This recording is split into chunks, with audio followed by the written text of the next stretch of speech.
வணக்கம். இயேசு கிறிஸ்துவின் இணையற்ற நாமத்திலே இங்கே உற்சாகத்தோடு வருகை தந்திருக்கின்ற உங்கள் அனைவருக்கும், இந்த மேடையை அலங்கரித்துக் கொண்டிருக்கின்ற பேச்சாளர் பெருமக்களுக்கும் என்னுடைய வணக்கத்தை முதற்கண் கூறி சொல்கிறேன்.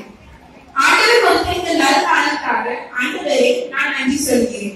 நம்ம செயின்ட் மார்க்ஸ் கமெண்ட் சர்ச் இளைஞர்கள் சார்பாய் இந்த மிக சிறப்பு பட்டிமன்றத்தை ஒழுங்கு செய்து கொடுத்த ஜாய் கிருபா ஆண்டிக்கும் நன்றி சொல்கிறேன்.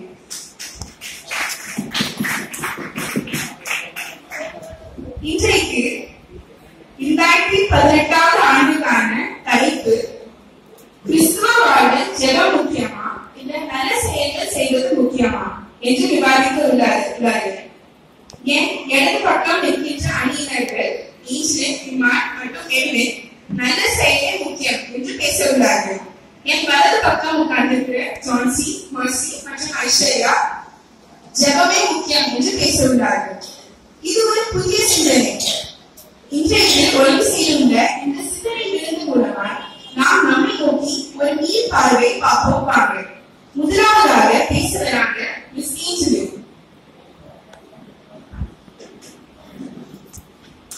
எல்லோருக்கும் வணக்கம். என் பேரு ஏஞ்சலி. நான் கிரியைகள் பற்றி பேசுறேன். கிரியை இல்லாத விசுவாசம் செத்தது என்று யாக்கோபு 2ஆம் அதிகாரம் 20ஆம் வசனத்தில் சொல்லியிருக்கிறேன். நாம் ஜெபம் பண்ணும்போது ஆண்டவர் மேல அன்பு செலுத்தும். ஆனா நாம் அதை நம்முடைய வாழ்க்கையிலே வெளிப்படுத்தாவிட்டால் அந்த ஜெபத்துக்கு ஒரு அர்த்தமும் இல்லை. அந்த ஜெபத்துக்கு ஏதாவது அர்த்தம் இருக்கா? அந்த ஜெபம் கண்டிப்பா ஏற்றுக்கொள்ளப்படாது. நாம நம்மளுடைய செயல்கள் மூலமாக ஆண்டவர் மேல அன்பை செலுத்த வேண்டும்.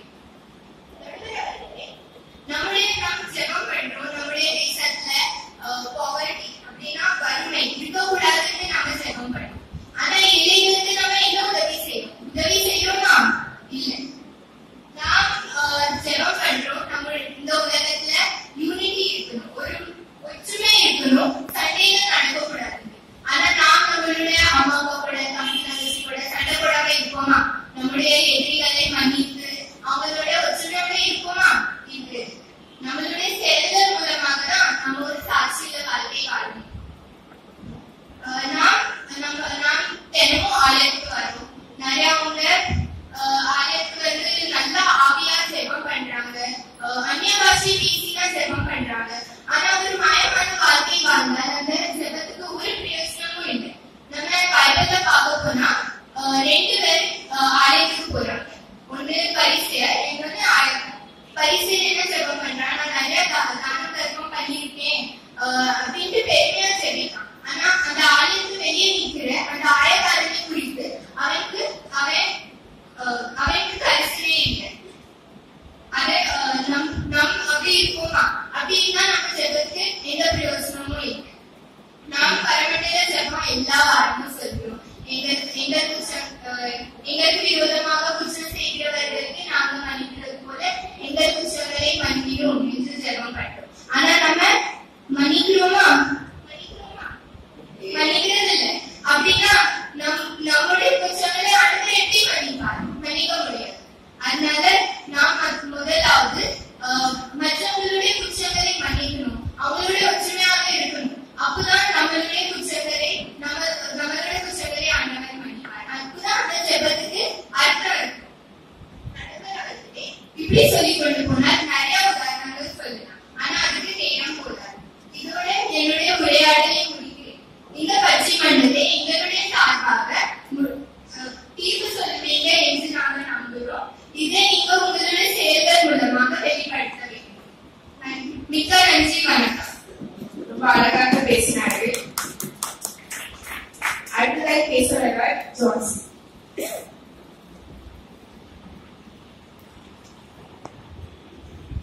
எல்லாருக்கும் வணக்கம். நான் ஜெபத்தை பத்தி பேசுகிறேன். ஜெபம் பண்ணனால நமக்கும் ஆண்டவருக்கும் இடையில இருக்கிற உறவு உறுதியா இருக்கிறது. தினமும் ஜெபம் பண்றதுனால நமக்கும் ஆண்டவருக்கும் இடையில உள்ள உறவு நீடித்திருக்கிறது. நமக்கு என்ன தேவைகள், பிரச்சனைகள் எது இருந்தாலும் அது நம் ஜெபத்தின் மூலம் நமக்கு என்ன தேவைகள், பிரச்சனைகள் எது இருந்தாலும் அது நம் ஜெபத்தின் மூலம் ஆண்டவருக்கு தெரிகிறோம். சில நேரங்களில் நம் ஜெபத்திற்கு உடனே பதில் கிடைத்தது. சில நேரங்களில் நம்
காமிச்சாரு. அடுத்ததாக பேச வராங்க இமான்.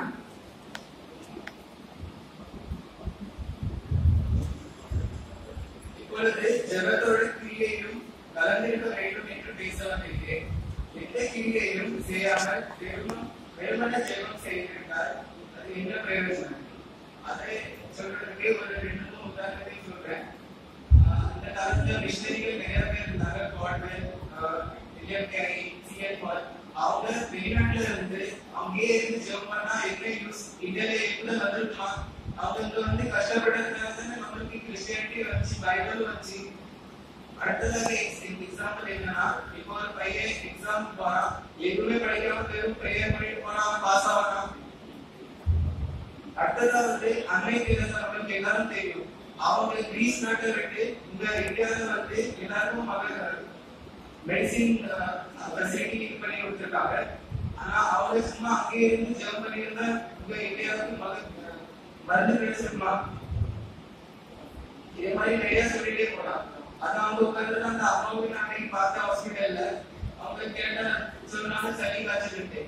ஆனா அவங்க சளி காய்ச்சல் இருந்த வீட்டுல இருந்து ஜோமன் எதுக்கு மாத்திராம பண்ணீங்க? இப்பொழுது வேதத்தில் இருந்தும் ஒரு சில உதாரணத்தை பார்ப்போம். கடைசியாக தேவன் தமது சீஷர்களுக்கு என்ன சொன்னார்? நீங்கள் உலகம் எங்கும் போய் சுவிசேஷத்தை பிரசங்கியுங்கள். சீஷர்களும் அப்படி பண்ணாங்க. அதனால நமக்கு சுவிசேஷம் கிடைச்சது. அவங்க சும்மா ஒரு இடத்துல இருந்து ஜெபம் பண்ணா கிறிஸ்டியானிட்டி வந்துட்டாரு. இரண்டாவது, வேதத்தில் யாக்கோபு 2:15-16 ஒரு சகோதரனாவது சகோதரியாவது வஸ்திரமும் ஆகாரமும் இல்லாத இருக்கும் போது நாம் என்ன செய்ய வேண்டும்? நம்ம தான் அவங்களுக்கு சும்மா வீட்டுல இருந்து ஜெபம் பண்ணா அவங்களுக்கு தேவைகள் சந்திக்கப்படுமா? அதனால நாம் வெறுமன ஜெபம் செய்வதனால் எந்த பலனும் கிடைக்கப் போவதில்லை. கிரியைகளில் நாம் அநேக மக்களை ஆதாயப்படுத்த முடியும். அநேகருடைய வாழ்வில் அவர்களுடைய தேவைகளையும் கிரியைகளினால் மாற்றம் சந்திக்க முடியும் என்று சொல்லி விடைபெறுகிறேன். நன்றி. அழகாக பிராக்டிகல் அப்ரோச் மூலமா அவங்க கருத்தை முன் வச்சாங்க. அடுத்ததாக பேச வராங்க மிஸ் மர்சி.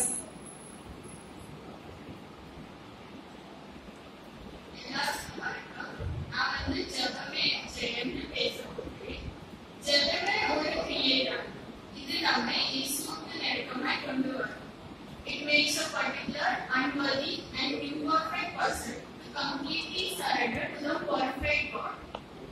இந்த உலகத்துல யாராலும் 100% பர்ஃபெக்ட் சொல்ல முடியுமா? இல்ல, சொல்லவே முடியாது. என்ன பண்ணாலும் குறைகள் குற்றங்கள் சொல்லுறதுக்கு 4 பேர் கண்டிப்பா இருக்காங்க. ஆனா கடவுளுக்கு மட்டும்தான் நம்மளோட உண்மையான கிரியைகள் தெரியும். Yes, he knows every secret ways of human heart. ஜெபம் பண்ணாதான் நம்மளோட கிரியைகள் கடவுளுக்கு முன்பாக பர்ஃபெக்ட்டா. Prayer creates perfection to our ways. ஜெபம் எல்லா கிரியைகள் பண்ணதுக்கு பிரதிதான். ஜெபத்தினாலே நம்மளோட எல்லா பாவங்கள் மன்னிக்கப்படும். Even the impossible sins. பழைய ஏற்பாட்டுல இருந்த பெரிய ஃபேமஸ் ராஜா தாவீது ராஜா தான். அவரோட கிரியைகளும் புகழும் இந்த காலத்திலையும் பேசப்படுகிறது. அவர் தினம் 7 முறை ஜெபம் பண்ணினார். இவ்வளவு பெரிய ராஜா, இவ்வளவு புகழ் பெற்றவர், கர்த்தருக்கு ஆராதிக்க ஒரு நாளும் மறக்கல. எல்லா போருக்கு முன்னாடி ஜெபம் தான் அவருக்கு ஜெயத்தை கொடுத்தது. He leaned on God for every small or big battle. இது மட்டும் இல்ல, மதர் தெரேசா அவங்க பண்ண கிரியைகளுக்கு ரொம்ப ஃபேமஸ் ஒன்று. But she never forgot to pray a single day also. Everything she did with prayer in her heart.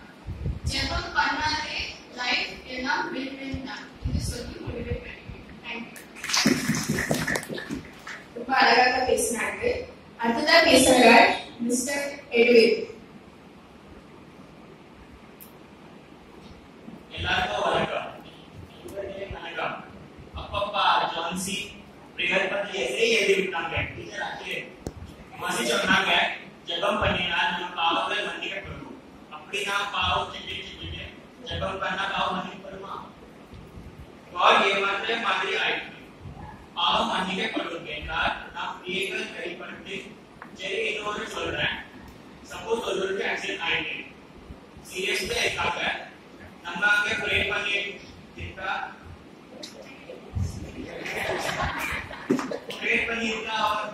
ஜெகனா போயிருப்பா. ஆனா ஃபர்ஸ்ட் எய்ட் கொடுத்து ஆஸ்பத்திரிக்கு கொண்டு போனா அவர் கைது பண்ணுவார்கள். பிராக்டிகல் நம்ம யோசிக்கணும். சரி நம்ம ஒரு பைபிள் இருந்து ஜோசப் ஐயா சொன்ன மாதிரி குட் சமாரிட்டன் எக்ஸாம்பிள் சொல்றேன். சமாரிட்டன் ஒரு குட் டீஸ் ஹைலைட் பண்ணிருக்கேன். This example universe accepted सोना हमने சொல்றேன்னா prayer today ரொம்ப ரொம்ப முக்கியம்.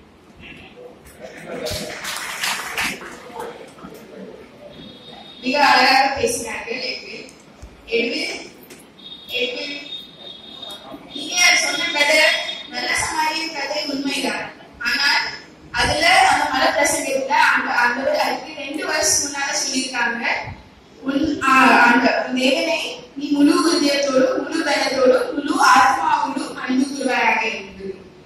அதுதான் ஃபர்ஸ்ட் கட்டளை. அதனால அதை நம்ம தெரிந்து பிரேயர் பண்ணணும். அடுத்த பேசுறாங்க ஐஸ்வர்யா.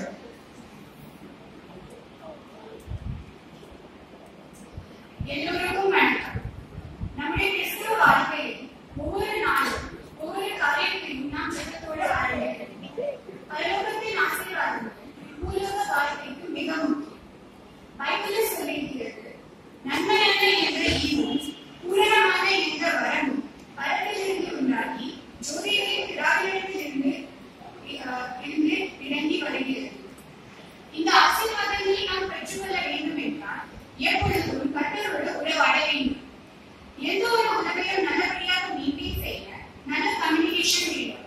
அதே மாதிரி கர்த்தருக்கும் நமக்கும் உள்ள உறவை மெயின்டைன் செய்யும் கம்யூனிகேஷன் தான் பிரேயர். எனவே பிரேயர் தான் நமக்கும் ஆண்டவருக்கும் இடையே நெருக்கத்தை உண்டாகும்.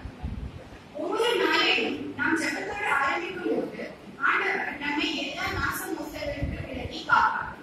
நம்முடைய வாழ்க்கையில் எப்படிப்பட்ட இன்னல்கள் வந்தாலும் நம்ம அவரை நோக்கி கூப்பிடும் போது எல்லாவற்றையும் தகர்த்திட அவர் நமக்கு பலத்தையும் அறிவையும் கொடுப்பார். எனவே பிரேயர் தான் நம்மை காக்கும் கேடயம். பெரிய பெரிய டாக்டர்ஸ், மிக சிறந்த எக்ஸ்பர்ட்ஸ் கூட எந்த சர்ஜரி தொடர்றதுக்கு முன்னாடி பிரேயர் பண்ணிட்டு தான் ஆரம்பிக்கிறாங்க. ஏன் அப்படி? ஏனென்றால் மனுஷன் ஏமாற்றம், தேவனாலே எல்லாம் உண்டு. நம் வாழ்க்கையிலே ஏதாவது கஷ்டம் வரும்போது அதை எப்படி சால்வ் பண்ணணும் என்று நினைப்பதற்கு முன்னே அதை ஆண்டவரிடத்தில் சொல்லி பாருங்க. அவர் நமக்கு ஆறுதலையும் தேர்தலையும் அதற்குரிய சொல்யூஷனையும் கூட கொடுப்பார். ஏனென்றால் prayer heals us. எனவே எப்பொழுதும் எந்த நேரத்திலும் எந்த வேலையிலும் எந்த காலத்திலும் எந்த நொடியிலும் பிரேயர் தான் முன்னேற்க வேண்டும் என்று சொல்லி முடிக்கிறேன். நன்றி, வணக்கம். அழகாக பேசினாங்க. 2 அணியினரும் அவங்க கருத்தை ரொம்ப அழகாக பேசினாங்க. இப்போ தீர்ப்பு சொல்ல வேண்டிய நேரம் வந்துவிட்டது. தவறான எண்ணம் மற்றும் தவறான தொழில் செய்பவர்களும் நல்ல செயல்கள் செய்வது உண்டு. ஆனால் ஜெபமும் மனம் திரும்புதலுமே இயேசுவோடு உறவை மேம்படுத்தும். நல்ல செயல்கள் மட்டும் நாம் எல்லோரையும் பரலோகத்துக்கு சேர்த்து போவார்கள். நீங்க எல்லாம் ஒன்றை மட்டும் நினைவில் கொள்ள வேண்டும். இயேசுவோடு சிலுவையில் அறையப்பட்ட 2 திருடர்களில் ஒருவன் தான் செய்த தீமை செயல்களை மறந்து தான் செய்த குற்றங்களை நினைத்து மனம் வருந்தி ஜெபம் பண்ணான். ஆனா அதனால்தான் பரலோகத்திற்கு போகும் மிகப்பெரிய பாக்கியத்தை பெற்றான். நல்ல செயல்கள் முக்கியம்தான், ஆனால் ஜெபம் அதை பார்க்கிலும் மேன்மைப்பட்டது. ஜெபத்தின் மூலம் நாம் சிருஷ்டிகளோடு பேசும் நேரம் விலை மேம்பட்டது அல்லவா? ஆபிரகாம், மோசே, சாலமோன், தாவீது, பவுல் போன்ற பைபிள் ஜாம்பவான்கள் ஜெபத்தின் மூலம் தான் இயேசுவோடு உறவை மேம்படுத்திக் கொண்டார்கள்.